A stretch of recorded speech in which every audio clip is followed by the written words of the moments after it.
مرنے کے بعد روح کیسے تڑپتی ہے؟ رسول اکرم صلی اللہ علیہ وسلم نے فرمایا، میت پر سب سے زیادہ سخت حالت اس وقت ہوتی ہے جب اس کو نہلاتے وقت۔ بسم اللہ الرحمن الرحیم۔ سکرات سے مراد موت کی شدت اور سختی ہے جو موت کے وقت پیش آتی ہے، اور موت سے پہلے ہر آدمی پر سکرات کی کیفیت طاری ہوتی ہے۔ بعض وقت سکرات کا اثر اور نشانی اس پر ظاہر بھی ہوتا ہے، اور کسی کو اس کے شدت کی اثر سے پیشانی پر پسینہ بھی آ جاتا ہے۔ رسول اکرم صلی اللہ علیہ وسلم کو جب یہ حالت پیش آئی تو آپ اپنا ہاتھ پانی میں ڈال کر چہرے مبارک پر پھیرتے تھے اور فرماتے تھے، لا الہ الا اللہ، یعنی کلمہ طیبہ پڑھتے ہوئے فرمایا، موت کی بڑی شدت ہوتی ہے۔ نزع اس تکلیف کا نام ہے جو صرف روح پر اترتی ہے اور تمام اعضاء کو گھیر لیتی ہے، حتیٰ کہ بدن میں روح کے جتنے اعضاء ہیں ان سب کو درد محسوس ہوتا ہے۔ نزع کی تکلیف نفس روح پر حملہ آور ہوتی ہے اور تمام اعضاء کو گھیر لیتی ہے، کیونکہ ہر رگ، ہر پٹھے، بدن کے ہر حصے، ہر جوڑ، ہر بال، ہر جڑ اور کھال کے نیچے سے، حتیٰ کہ سر کی چونٹی سے پیروں تک ہر جگہ سے روح کو نکالا جاتا ہے۔ اس لیے تم اس کے کرب اور تکلیف کا حال نہ پوچھو۔ حتیٰ کہ بزرگوں نے فرمایا، موت تلوار کی کاٹ، آرے کے چیرنے اور کینچی کے کترنے سے زیادہ سخت ہے، کیونکہ بدن کو تلوار سے کاٹا جائے تو صرف اس لیے تکلیف ہوتی ہے کہ بدن کا روح سے تعلق ہے، تو جب صرف روح کو صدمہ پہنچے تو کس قدر تکلیف ہوگی۔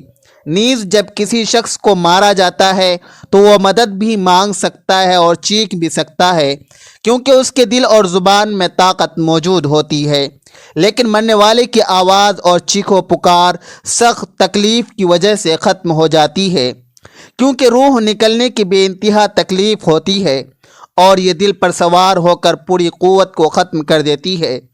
مرنے والے کے اعضاء کمزور پڑ جاتے ہیں اور اس میں مدد مانگنے کی طاقت باقی نہیں رہتی۔ یہ تکلیف عقل کو بھی ڈھانپ لیتی ہے، اوسان خطا کر دیتی ہے، زبان کو بولنے سے روک دیتی ہے۔